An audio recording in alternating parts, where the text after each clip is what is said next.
সুপ্রিয় দর্শক শ্রোতা, টাইম টেলিভিশনের স্মরণীয় বরণীয় অনুষ্ঠানে আপনাদের স্বাগত জানাচ্ছি। আজ আমরা আমাদের চেতনার কবি, জাগরণের কবি, মানবতার কবি কাজী নজরুল ইসলামকে নিয়ে এবং কাজী নজরুল ইসলামের যে সঙ্গীতের যে ধারা, এই বিষয় নিয়ে একটু কথা শুনব। আমাদের সঙ্গে আছেন এই প্রবাসের একজন অন্যতম সঙ্গীত শিল্পী এবং বাংলাদেশ থেকে যিনি সঙ্গীত পরিবার থেকে বড় হয়ে ক্রমে ক্রমে সঙ্গীত জগতে আলোড়ন সৃষ্টি করেছেন। তিনি হলেন আমাদের সকলের প্রিয় সঙ্গীত শিল্পী, বিশেষ করে নজরুল সঙ্গীতের শিল্পী কাবেরী দাস। আপনাকে অনেক ধন্যবাদ, অনেক স্বাগত জানাচ্ছি আমাদের এখানে আসার জন্য। আমরা কাজী নজরুল ইসলামকে নিয়ে আজকে আপনার কাছ থেকে কথা শুনব। অবশ্যই। তার যে সঙ্গীতের যে ধারা, তিনি বহুমাত্রিক অবয়বে আমরা দেখলাম যে তিনি সঙ্গীতকে সুবিস্তার করে গেলেন। নানান ধরনের গান ওনার আছে, গজল আছে, বিভিন্ন রকমের আছে। তো প্রথমে আমি আপনার কাছে একটু জানতে চাইব যে আপনি তো সঙ্গীত পরিবারের একটা বিশাল পরিসর থেকে উঠে আসছেন। আমরা জানি যে আপনার বাবাও একজন প্রখ্যাত সঙ্গীত শিল্পী ছিলেন। তো আপনি নজরুল সঙ্গীতের উপরে কিংবা নজরুলের প্রেমে কেন আপনি পড়লেন, মানে নজরুলের দিকে আপনি আসলেন কেন? সেটা আসলে আমার একদম যখন আমি খুব ছোট, জি, আমাদের পরিবারে কিন্তু বিশেষ করে ক্লাসিক্যালটা ও লোকসঙ্গীতটা খুব বেশি প্রচলিত ছিল। জি। তারপর আমরা যখন শহরে এলাম, আমরা ছোট, তখন হঠাৎ করে আমি শুনি আমার বাবাও গাইতেন, বাবা সব ধরনের গানই গাইতেন, কিন্তু নজরুল গীতি শুনে আমার জন্য তখন কেমন জানি একটু বলে দিতে হয়নি যে তুমি ওই লাইনটা চুজ করো বা নজরুল সঙ্গীত তুমি শিখো। ইন্টারেস্টিং। হ্যাঁ, আমি তখন ক্যাসেট শুনে তখন ক্যাসেট ছিল না, ওই যে রেডিও থেকে বাস্তব গানগুলো, হ্যাঁ হ্যাঁ। অনেক গান শিখে ফেলেছি। আচ্ছা আচ্ছা। হ্যাঁ, পরে বাবা একদিন বললেন, দেখি তোমার গান কতটুকু শিখেছ, চলো শুনি। ওনাকে আমি প্রায় 30-40টা গান শোনালাম 2-3 দিনে, মুখস্থ নজরুলের গান। উনি তো অবাক যে তুমি এতগুলো গান কিভাবে শিখলে, আমি তো তোমাকে শেখাইনি। তো বললাম যে আমার ভালো লেগেছে। আমি কার গান শুনতাম, ফিরোজা বেগম, আচ্ছা, শ্রদ্ধেয় মানবেন্দ্র মুখোপাধ্যায়, সতীনাথ মুখোপাধ্যায়, সন্ধ্যা মুখার্জি, আমাদের দেশের এই শ্রদ্ধেয় সুরাভূষণ, তারপরে আরো যারা আছেন পুরনো, অঞ্জলি রায়, খুব ভালো লাগতো ওদের গান শুনে। তো সেভাবে আমি শিখে ফেলেছি। আমি সেটা কোনো তালিম না আমার। আর বাবা তো শুনে বলেন, যাক তোমার গলায় নজরুলটা মানাচ্ছে ভালো। আমরা একটা জিনিস জানি, বিশেষ করে সঙ্গীত ভুবনে একটা কথা উঠে এসেছে যে যিনি নজরুল সঙ্গীত জানেন কিংবা নজরুল গীতি যিনি গাইতে পারেন, একবার রপ্ত করতে পারেন, তিনি সব গান অবলীলা গাইতে পারেন। এটা থেকে আপনি একমত? এটা আমি একমত অবশ্যই, কারণ নজরুল গীতে গাইতে গেলে নজরুল সঙ্গীত বলা হয় এখন। জি, নজরুল সঙ্গীতে, গীতে না, যদি নজরুল নিজে লিখেছেন, সুর করেছেন, সঙ্গীত। তো যে এটা গাইতে গেলে মানে আপনাকে ভালো করে শাস্ত্রীয় সঙ্গীতের তালিম নিতে হবে। তালিম নিতে গেলে যে কণ্ঠের যে একটা আপনার আসে, যে ফ্লেক্সিবিলিটি যেটা আসে, ফ্লেক্সিবিলিটি, এইটা অন্য কোনো সঙ্গীতে মনে হয় নাই। থ্যাংক ইউ আপনাকে। তো সেই জন্য গলাটা সেভাবে তৈরি হয়ে যায় বিভিন্ন সঙ্গীতের জন্য। রাইট। অর্থাৎ আমাদের যে কাজী নজরুল ইসলাম বাংলা সাহিত্যের কিন্তু তিনি একজন অন্যতম কবি, এবং নট অনলি কবি, এই ব্যাপারে তার একটা বিরাট সুখ্যাতি আছে যে তিনি সর্ব অঙ্গনে বিরাজমান ছিলেন। অবশ্যই। তিনি যেভাবে যেই পরিবার থেকে উঠে আসলেন, আপনি তো একজন সঙ্গীত পরিবার থেকে উঠে আসছেন, বাট তিনি কিন্তু সঙ্গীত পরিবার থেকে উঠে আসেন। এত প্রতিকূলতার মধ্যে কাজী নজরুল ইসলাম বাংলা সাহিত্যে এবং বাংলা গানে, বাংলা সঙ্গীতে যেই ধারা তৈরি করে গেলেন, আমরা বুঝতে পারছি যে সেই ধারাকে রেসপেক্ট করতে গিয়ে, শ্রদ্ধা জানিয়ে মূলত আপনি এটার প্রতি অনুরক্ত হলেন। তো নজরুলের কোন গানগুলো আপনাকে বেশি আলোড়িত করে? নজরুলের তো বিভিন্ন ধারার গান আছে, আপনার দেশাত্মবোধক থেকে শুরু করে উদ্দীপনীমূলক, সমাজ সঙ্গীত, তারপরে আপনার রাগ ভিত্তিক, হ্যাঁ, সব গানই ভালো লাগে ওনার। মানে এমন কোনো নাই যে এটা ভালো লাগে না, সেটা না। নজরুলের সব গানই আমার খুব ভালো লাগে, দেশাত্মবোধক, সমাজ সঙ্গীত, কীর্তন, কি নেই ওনার গানে। আচ্ছা, নজরুলের গানে যেহেতু সব ধরনের গান আছে এবং নজরুল আগাগোড়া নজরুল একজন সম্পূর্ণরূপে মানবতাবাদী ছিলেন এবং মানুষের জন্য সংগ্রামী একজন লোক ছিলেন। মানে মানুষের জন্য তিনি সংগ্রাম করেছেন, জেল খেটেছেন, এইসব তার বিরাট একটা খ্যাতি আছে। তো তার যে গানের যে ধারা, কেউ কেউ বলে থাকেন যে নজরুল তার ভিতরে একটা সাম্প্রদায়িক চেতনা আছে। আপনি কি এটাতে একমত? আমি মোটেই একমত না, কারণ নজরুল আমার মনে হয় না, আমি সম্পূর্ণ 100% শিওর যে উনি একজন অসাম্প্রদায়িক কবি। এবং উনি কি জন্য বলবো, একটা গান আছে, মোরা একই বৃন্তে দুটি কুসুম হিন্দু মুসলমান গানটি। তো এরকম অনেক গান আছে, যারা পড়াশোনা করে, নজরুল তো বিশাল ব্যাপার, ওনার কবিতা নিয়ে রিসার্চ করতে পারে, শুধু গান নিয়ে করতে পারে। হ্যাঁ, তো ওইভাবে আমরা সেভাবে যতটুকু জেনেছি, ওনার বিভিন্ন গানে উনি শ্যামা সঙ্গীত লিখেছেন, ইসলামী গান লিখেছেন। উনি মানে মানুষকে ধর্মীয় উনি সীমাবদ্ধতায় উনি আবদ্ধ থাকেননি। তো সেই হিসাবে আমার নজরুল আমার এই জন্য কেন আমার প্রিয়, এইসব কারণে। এই যে আপনি একটা লাইনের কথা বললেন যে মোরা একই বৃন্তে দুটি কুসুম হিন্দু মুসলমান, এই গানটির যে যথার্থতা, এই গানের যে আবেদন, আমরা তো মনে করি এই গানের আবেদনটা হলো চিরন্তন। অর্থাৎ নজরুল চেয়েছিলেন যে আমাদের মধ্যে যে সংঘাত, যেই বিদ্রোহ, যেই হিংস্রতা, এটাকে বাদ দিয়ে সংঘাতকে পরিহার করে একই জায়গায় চলে আসার জন্য, একই টেবিলে নিয়ে আসার জন্য, একই বৃন্তের মধ্যে, এই স্বপ্নের ভিতর থেকে তিনি। তো আমাদেরকে ওই গানটার দুইটা লাইন আমাদেরকে শুনেন না? ওই গানটা হ্যাঁ। মোরা একই বৃন্তে দুটি কুসুম হিন্দু মুসলমান, মুসলিম তার নয়ন মনে, হিন্দু তাহার প্রাণ, হিন্দু মুসলমান। অসাধারণ গান সব। আমরা নজরুলের অসাম্প্রদায়িক যে চেতনা এবং তার বিশেষ করে বাঙালিদের, বিশ্ব বাঙালির কাছে যে তার অবস্থান, তিনি বাঙালির হৃদয়ে গ্রথিত আছেন, এবং সেই সুবাদে আপনি যেমনটা আলোড়িত, আমরা আশাবাদী যে পৃথিবীর অনাগত যে ভবিষ্যৎ আসছে তারাও সেভাবে আলোড়িত হবে। নজরুলের যে গানের ধারা তিনি তৈরি করেছেন, আপনি নিজেও একজন গানের শিক্ষক। আমি যতদূর জানি যে আপনার একটা স্কুল আছে যার নাম সঙ্গীত পরিষদ। এই সঙ্গীত পরিষদ, আমি এটাও জানি যে এই সঙ্গীত পরিষদ বাংলাদেশে সৃষ্টি হয়েছিল, প্রতিষ্ঠা হয়েছিল আপনার বাবা পণ্ডিত রাম কানাই দাস তার উদ্যোগে, এবং সেটার একটা ধারাবাহিকতায় আপনি নিউ ইয়র্কে সঙ্গীত পরিষদ প্রতিষ্ঠা করেছেন। এই সঙ্গীত পরিষদের যারা ছাত্র ছাত্রী, স্টুডেন্ট, তারা কি সব ধরনের গান শেখে নাকি নজরুল সঙ্গীতটাই বেশি আপনি গুরুত্ব দেন? যারা শিখে তারা তো তাদের বিভিন্ন পছন্দ থাকে, তবে আমি দেখেছি নজরুল সঙ্গীতের প্রতি তাদের ঝোঁকটা বেশি। আচ্ছা, যদি নৃত্যের বেলায় আসি আমরা, যে নজরুলের কিছু গান আছে, গানের উপরে যেমন নৃত্য হয়, অসাধারণ। আমি ঢাকাতেও দেখেছি, কিংবা এখানেও আমরা দেখছি মাঝে মধ্যে কিছু গানের সাথে যেই তালে তালে যে নৃত্য, ওইটাও কি আপনার স্কুল থেকে শেখানো হয় নাকি?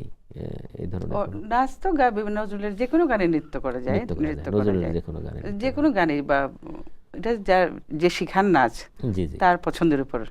তবে যেমন তালের গান হতে হবে তার কথা নাই, রাগ সঙ্গীতের উপরেও নাচ করা যায়। অর্থাৎ নজরুল, আমরা ওই সেইভাবে নাচের কিছু শেখাই না, কিন্তু ওই গানগুলো শেখাই। নজরুল সর্বক্ষেত্রেই নজরুলের একটা আমরা ছায়া দেখতে পাই, সর্বক্ষেত্রে, যে তিনি যুদ্ধ করেছেন, মানুষের অধিকার আন্দোলনের জন্য তিনি সংগ্রাম করেছেন, তিনি জেল খেটেছেন, কবিতা লিখে তিনি জেল খেটেছেন, তিনি সম্পাদনা করেছেন, সাংবাদিক ছিলেন, পত্রিকা বের করেছেন, সাংবাদিক করেছেন, তারপরে কৃষক শ্রমিক আন্দোলন করেছেন উনি। আমার তো মনে হয় এত গুণের সমাহার পৃথিবীতে আর কোনো কবির আছে কিনা আমি ঠিক জানি না, আমার জানা নেই। তো এত গুণের সমাহার, নাটক লিখেছেন, গান লিখেছেন, সুর করেছেন। আপনি ঠিকই বলেছেন, আপনি বলছেন যেটা, এটাই সত্য। তা আমরা আজকে তো শুধু সঙ্গীত নিয়ে কথা শুনছি। নজরুলের যে বহিমাত্রিক, যেটা আপনি বলেন যে তার যে বহুমাত্রিক যেই বৈচিত্র্যময় গুণের যে বৈচিত্র্য যেটা তার ছিল, আমরা সঙ্গীত নিয়ে যদি কথা শুনি, তাহলে সঙ্গীতের বর্তমান নজরুল সঙ্গীতের অবস্থান কোথায় আছে? মানে মনে করুন বিশেষ করে ভারত এবং বাংলাদেশে, আমি যতদূর জানি যে ভারতে কিন্তু বিশেষ করে কলকাতায় কিন্তু নজরুলকে খুব স্টাডি করা হয়, নজরুলকে খুবই চর্চা হয়, গবেষণা করা হয়। আচ্ছা, বাংলাদেশের মানুষ হিসাবে আপনি বাংলাদেশে সেই ধারাটা কিরকম দেখছেন? বাংলাদেশে এখন খুব চর্চা হচ্ছে, আর মাঝে একটু স্থিমিত হয়ে গেছিল। আমি তো দেশের বাইরে প্রায় 20-22 বছর, তো তখন আসলে ওই নজরুলের গানের শুদ্ধতা নিয়ে যেটা প্রশ্ন ওঠে যে এই সুরটা শুদ্ধ না ওইটা শুদ্ধ, মানে তখন তো স্বরলিপি ছিল না। তারপর সরকারি উদ্যোগে নজরুল ইনস্টিটিউট হলো, তারা বিভিন্ন পুরনো আদি রেকর্ড বের করেছে, এইগুলো থেকে বই বের করেছে, স্বরলিপি দিয়েছে। এখন গানের যে সঠিক সুর সেটা পাওয়া খুবই সম্ভব। সেজন্য এখন যে হচ্ছে ধারাবাহিকতা গানের খুব ভালো হচ্ছে এটা। অর্থাৎ আমরা আমাদের এই স্বাধীন সার্বভৌম বাংলাদেশে বর্তমানে নজরুল সঙ্গীতের যে ধারা সৃষ্টি হয়েছে এটাতে খুবই আশাবাদী। আপনি একজন বিশিষ্ট সঙ্গীত শিল্পী এবং আপনি একজন ওস্তাদ, সঙ্গীতের গুরু বলা যায় আপনাকে। সো আপনি বলছেন যে আপনিও খুব আশাবাদী যে বাংলাদেশ যেভাবে অন্যান্য দিক থেকে উন্নয়নের দিকে অগ্রসর হচ্ছে, সঙ্গীতের দিকেও আমাদের যে বাংলাদেশের যে জাতীয় কবি কাজী নজরুল ইসলামের যে গানগুলো, এই গানগুলো যেগুলো মনে করুন অনেক গান আছে যেগুলো অপ্রকাশিত, অবহেলিত অবস্থায়, আপনার জানা মতে কি সেটা আপনি কতটুকু আশাবাদী যে সেই যে তার যে অফুরন্ত যে ভান্ডার, লুপ্ত যে ভান্ডার, সেগুলিকে উদ্ধার করা সম্ভব? যেভাবে সবাই খুব সিনসিয়ারলি কাজ করছেন এখন, বিশেষ করে আমিও যে প্রবাসে আসার পরে এখানে তো নজরুলের এত চর্চা ছিল না, হ্যাঁ ছিল না, কিন্তু এই কয়েক বছর ধরে নজরুল একাডেমি হয়েছে, তাদের প্রচেষ্টা আমরা তো করছি যারা শিল্পীরা বিশেষ করে। তো ওনার যে লুপ্ত যে বা যেগুলো আবিষ্কৃত হয়নি, ওনার যেগুলো, এগুলো অবশ্যই সম্ভব হবে, কারণ কবির এত সব বিচিত্র রচনা, এত গুরুত্বপূর্ণ তার লেখনী, এগুলো অবশ্যই আশা করি হবে একদিন সব। আমরা জানতাম যে নজরুল নিজেও কিছু কিছু গানের সুর করতেন, এরকম দু একটা গানের কি কিছু না অনেক গান উনি সুর করেছেন। আমাদেরকে কি দু একটা সম্পর্কে একটু ধারণা দিতে পারেন? অবশ্যই, ওনার নিজের কণ্ঠে গাওয়া কিছু গান আছে, আমাদেরকে দু এক লাইন। যেমন একটা গান আছে নজরুলের কণ্ঠেই, পাষাণের ভাঙালে ঘুম কে তুমি সোনার ছোঁয়ায়, পাষাণের ভাঙালে ঘুম গলিয়া সুরের তুষার, গীতিনীর ঝর বয়ে যায়, কে তুমি সোনার ছোঁয়ায়, পাষাণের ভাঙালে ঘুম। অনেক গান আছে নজরুলের নিজের সুর করা, বেশ ভালো লাগলো। সুপ্রিয় দর্শক শ্রোতা, আপনারা দেখছেন স্মরণীয় বরণীয় অনুষ্ঠান।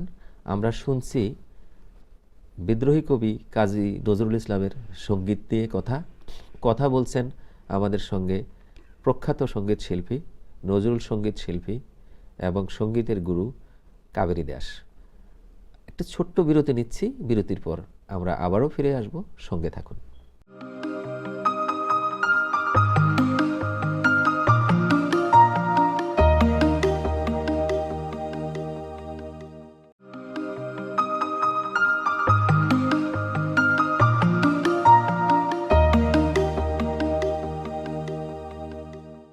সুপ্রিয় দর্শক শ্রোতা, বিরতির পর আমরা আবারও আপনাদের সামনে ফিরে এলাম। কথা শুনছি কাজী নজরুল ইসলামের সঙ্গীতের বিভিন্ন ধারা নিয়ে। কথা বলছেন আমাদের অতিথি, সম্মানিত অতিথি কাবেরী দাস, যিনি একজন সঙ্গীত বিশেষজ্ঞ এবং বিশেষ করে নজরুল সঙ্গীতের শিল্পী। দিদি, আমরা শুনছিলাম নজরুল ইসলামের গানের যে বহুমাত্রিক যে ধারা নিয়ে, তা আমরা দু একটা ধারার কথা আপনার কাছ থেকে একটু জানতে চাই। হ্যাঁ, যেমন নজরুলের ধারার মধ্যে বিভিন্ন রাগভিত্তিক গান আছে, গজল আছে, শ্যামা সঙ্গীত আছে, ইবান্দ ইসলামী সঙ্গীত আছে, দেশাত্মবোধক গান আছে, এই বিদ্রোহী গান আছে, হ্যাঁ, বিপ্লবী গান আছে, রণসঙ্গীত আছে, হ্যাঁ রণসঙ্গীত আছে, হ্যাঁ রণসঙ্গীত আমাদের জাতীয় একটা আছে অলরেডি। হ্যাঁ, চল চল চল ঊর্ধ্ব গগনে বাজে মাদল এই গানটি। তো আপনি আমাদেরকে এই শ্যামা সঙ্গীত এবং ইসলামী সঙ্গীত বা এই ধারার দু একটু বিষয় নিয়ে একটু কথা। অবশ্যই, নজরুল তো আসলে 20 থেকে 22 বছর উনি লেখার মানে ওনার লেখনী শক্তির ছিল ক্ষমতা, তারপর উনি অসুস্থ হয়ে গেলেন।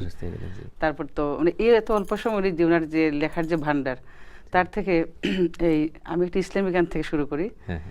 এই ইসলামী গানগুলো আমাকে খুব টানে, মানে এত সুরের যে গাঁথুনি। একটি গান আছে, নূরের দরিয়ায় সিনান করিয়া কে এলো মক্কায় আমিনার কোলে। আমাদের শোনান না? হ্যাঁ, ওই গানটি আমি স্বরলিপি থেকে তোলার পরে আমিও শিখাতাম স্কুলে। আচ্ছা আচ্ছা। নূরের দরিয়ায় সিনান করিয়া কে এলো মক্কায় আমিনার কোলে, ফাগুন পূর্ণিমা নিশীথে যেমন আসমানের কোলে রাঙা চাঁদ দোলে। নূরের দরিয়ায় সিনান করিয়া কে এলো মক্কায় আমিনার কোলে।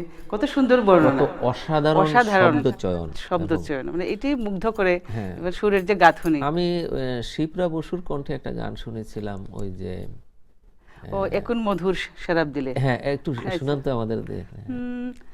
এখন মধুর শরাব দিলে আল আরাবি সাকি,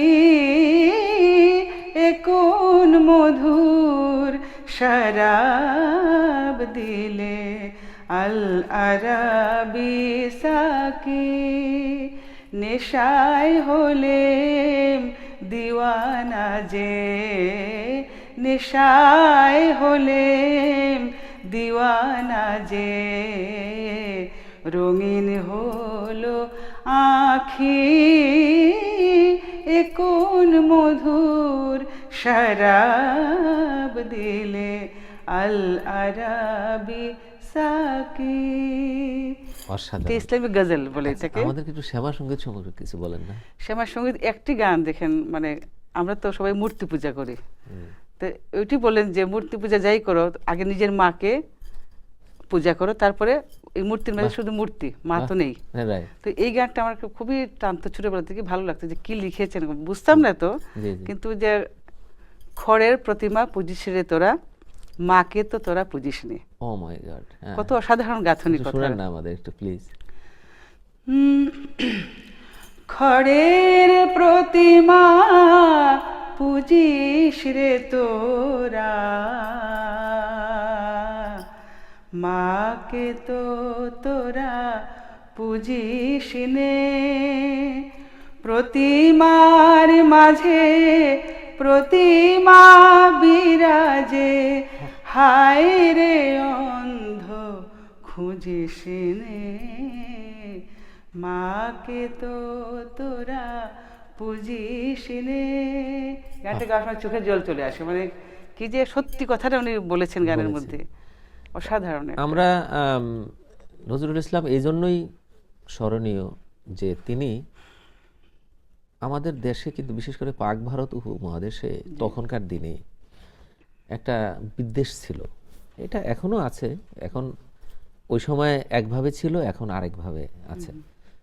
মানে একটা স্ট্রিমনেস, মানে একটা কট্টর একটা মানসিকতা মানুষের ভিতরে ছিল, ধর্ম নিয়ে বা বিভিন্নভাবে। নজরুলকে দেখলাম যে তার সেই সব চেতনার ঊর্ধ্বে, এবং তিনি সব মানুষকে জাগানোর চেষ্টা করলেন। অবশ্যই তিনি হিন্দুদেরকে মুসলমানদেরকে একই ডিমের মধ্যে, কুসুমের মধ্যে একত্রিতকরণের চেষ্টা করেছেন। এই ব্যাপারে আপনি কতটা আশাবাদী? আগামী ভবিষ্যৎ, আপনি আমি থাকবো না, কিন্তু ভবিষ্যৎ বাঙালিদের যে জাগরণ, আমরা যে স্বপ্ন দেখি, এবং যেই জাগরণটা প্রথমত আমরা এটাও জানি যে প্রথম বাংলাদেশ এই শব্দটি নজরুলের মুখ থেকে উচ্চারিত হয়েছে, এবং প্রথম জয় বাংলা শব্দটিও কিন্তু নজরুলের মুখ থেকে উচ্চারিত হয়েছে। সেই নজরুলের যে স্বপ্ন, সেই স্বপ্নের ধারাবাহিকতায় আপনি কতটা আশাবাদী? আগামী ভবিষ্যতের বাঙালিরা কেমন হবে? আশাবাদী, আমি মানে খুবই আশাবাদী যে এতদিন ধরে নজরুল যে নতুন ধারার সৃষ্টি করেছেন, বা নজরুল রবীন্দ্রসঙ্গীত, রবীন্দ্র বলয় থেকে বেরিয়ে, তখন তো উনি যে যুগের, তখন তো ওই প্রভাবটা ছিল অতুল প্রসাদ, রজনীকান্ত সেন। তারপর উনি যে ভিন্ন ধারার একটা সঙ্গীত সৃষ্টি করলেন, উনি গানের জন্যই বেঁচে থাকবেন। ওনার প্রায় 3000-এর উপরে গান আছে। তো ওনার এই যে ধারাটা, এটা অসম্ভব সবাইকে মুগ্ধ করে, আকর্ষণ করে, ওনার যে লেখার যে এই যে উনি যে মনুষ্যত্বের কবি, মানবতার কবি, এই মানবতার দিকটি উনাকে বাঁচিয়ে রাখবে। আমরা হিন্দুরা বলবো উনি হিন্দুর কবি, মুসলিম বলে মুসলিমের কবি, এটার মধ্যে উনি আসলে সবার কবি, উনি সবার কবি, সব মানুষের জন্য তিনি কথা বলেছেন, কথা বলার চেষ্টা করেছেন। আপনি কি আপনার স্টুডেন্টদেরকে, আপনার ছাত্রছাত্রীদেরকে নজরুলের এই যে বহুমাত্রিক এই বিষয়গুলি মাঝে মধ্যে কি বক্তব্যের মধ্যে দিয়ে বলেন? ওরা আসলে এখনের ছেলেমেয়েরা আসলে খুবই ট্যালেন্টেড, ওরা খুবই জানতে চায়। আমরা অনেক সময় তো এত জানার আগ্রহ ছিল না, বা যে কোনো কারণে হোক আমাদের সীমাবদ্ধতা ছিল। এখনের বাচ্চারা একটা গান শিখালে ওরা কিন্তু বুঝতে চায় যে আন্টি এইটার মিনিংটা কি, ওরা বাংলা বুঝে না। তো যে আমরা চেষ্টা করি ওদেরকে বুঝিয়ে দেওয়ার, বা নজরুলের বিভিন্ন দিক সম্বন্ধে বলে কি করে উনি এই পর্যায়ে আসলেন এত অল্প সময়। উনি তো মানে রাস্তা থেকে মানে খুব কষ্ট করে এই পর্যায়ে এসেছিলেন। সেটাই, নজরুল তো সারা জীবনে কষ্টই করেছেন, উনি কখন সুখের মুখ দেখেন না। তো ওইটা বলার পরে তাদের ভিতরে যে ফিলিংসটা তৈরি হয় যে এত কষ্ট করে একটা লোকে এই সুন্দর গান লিখেছে, কিভাবে সম্ভব এটা। আচ্ছা, নজরুল ইসলাম আপনি বললেন যে অনেক কষ্ট করেছেন, অনেক প্রতিকূলতার মধ্য দিয়ে তিনি বিভাসিত হয়েছেন, এটাই তো। এবং তিনি অনেক অভাব অনটনের মধ্যে ছিলেন, অর্থ কষ্ট অনেক ছিল। ওনার বাচ্চার যখন বুলবুল মারা যায় তখন তার চিকিৎসা করা যায় নাই, করতে পারে নাই অর্থের অভাবে। তারপর থেকে বোধহয় উনি যে প্রথম যে গজল লিখেন, যেটা তারপরে সে ওই গজলটা বুলবুলি নীরব নার্গিস বনে গানটি বোধহয় তখনই লিখেন গজলটি। জি জি, এর দুটো লাইন একটু শুনেন না। বুলবুলি নীরব নার্গিস বনে ঝরাবো না গোলাপের বিলাপ শুনে, বুলবুলি নীরব নার্গিস বনে। অনেক ধন্যবাদ। আরেকটা বিষয় যে কাজী নজরুল ইসলাম কিন্তু অনেক অভিমানী লোক ছিলেন, মানে খুব অভিমান করতেন, ভেতরে ভেতরে তিনি কাঁদতেন, কেউকে জানাতেন না, বুঝাতে দিতেন না। অভিমানী ছিলেন সেই কারণে ছিলেন উনি। ওনার অনেক বিরহী গান আছে, বেদনার গান আছে। আমাদেরকে দুই একটা সম্পর্কে একটু ধারণা। বিরহী গান তো প্রেমের গান আছে, রোমান্টিক গান, বিরহের গান, বিরহের যেমন একটা প্রচলিত গানের মধ্যে আছে, আর কিছু আছে অপ্রচলিত গানের মধ্যে, যেগুলো গাওয়া হয় না খুব একটা বেশি। যেমন এটা সবাই গায়, শাওনের রাতে যদি, তারপরে আমায় নহে গো, এগুলা সবাই কমন গানই। একটা গান আছে যে খুবই দুঃখের গানটাই আমি গাচ্ছি একটু। নাহি কেহ মোর ব্যথার সাথী, জলি পিল সুজে একা মোমের বাতি, নাহি কেহ মোর ব্যথার সাথী, আসে যে সুখের দিনে বন্ধু রূপে, অসময়ে যায় সরে চুপে চুপে, পুড়ে গেছে অলি ফুল ঝরেছে বলে, সুখ কাঁদিয়ে কাকে কণ্টক শয্যা পাতে, নাহি কেহ মোর ব্যথার সাথী। খুব প্রচলিত না, একটা গানটি খুব কম গাওয়া হয়। খুব আনকমন, কিন্তু আপনি অসাধারণ গাইলেন, কোনো ইনস্ট্রুমেন্ট ছাড়া, কোনো যন্ত্র ছাড়া আপনি যেভাবে শোনালেন, আমরা সত্যি খুব পুলকিত।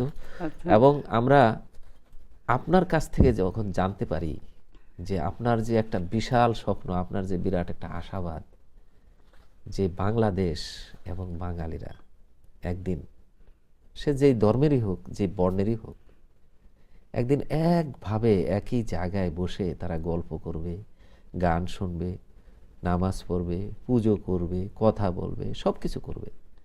এই আশাবাদটুকু আপনি আমাদেরকে দিলেন। আপনি আপনার ভবিষ্যৎ প্রজন্মের জন্য আপনি কিছু কথা বলেন নজরুলকে নিয়ে। ভবিষ্যৎ প্রজন্মের জন্য এটাই বলবো যে আমরা যে সীমাবদ্ধতার মধ্যে ছিলাম, এখন তো অনেক সুযোগ নজরুলকে জানার, বোঝার, শিখার। কত চ্যানেল হয়েছে, কত কিছু অনলাইনে, কত ভালো ভালো তথ্য পাওয়া যাচ্ছে। এখন ইচ্ছে করলেই নজরুলকে যে কেউ জানতে পারে যদি চেষ্টা থাকে, এবং এটা করছেও অনেকে। এখন নতুন প্রজন্ম যারা করছে, আমার মেয়েদেরকে দেখি, ওরা খুব পড়াশোনা করছে, যেটা আমরাও করতে পারিনি। এটা কাজে এটার লক্ষণটা ভালো যে প্রত্যেকে। অনেক ধন্যবাদ। আমরা নজরুলের যে প্রচন্ড প্রেম ছিল এবং প্রেমের কারণে আকাশচুম্বী প্রেম ছিল, এটার একটু নিদর্শন হিসাবে একটা গানের যদি আপনি আমাদেরকে বলেন। যেমন উনি একটা গান গেয়েছিলেন,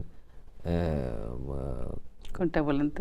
ওই যে দেব খোপায় তারার ফুল, ও মোর প্রিয়া হবে, মোর প্রিয়া হবে, এই যে উচ্ছ্বাস, এটা দুই লাইন শুনেন, আমাদের সময়ও একদম ঠিক আছে। মোর প্রিয়া হবে এসো রানে, দেব খোপায় তারার ফুল, করনে দোলাবো তৃতীয়া তিথির, চৈতে চাঁদের দোল, প্রিয়া হবে এসো রানে, দেব খোপায় তারার ফুল। কত বিশাল ব্যাপার এবং কত বড় মন থাকলে মানে সেই আসমান এবং জমিন কোথার থেকে কোথায় নিয়ে তিনি তার প্রেমকে, সেই জন্যই তো নজরুল, আর কেউ হতে পারে। অর্থাৎ নজরুল বিশ্বজনীন, নজরুল মানবতার জন্য নজরুল এসেছিলেন। নজরুলের সেই চেতনা, নজরুলের সেই আদর্শ, নজরুলের সেই শিক্ষা যেন আগামী প্রজন্ম আরো বেশি পেতে পারে, আমরা আশাবাদী।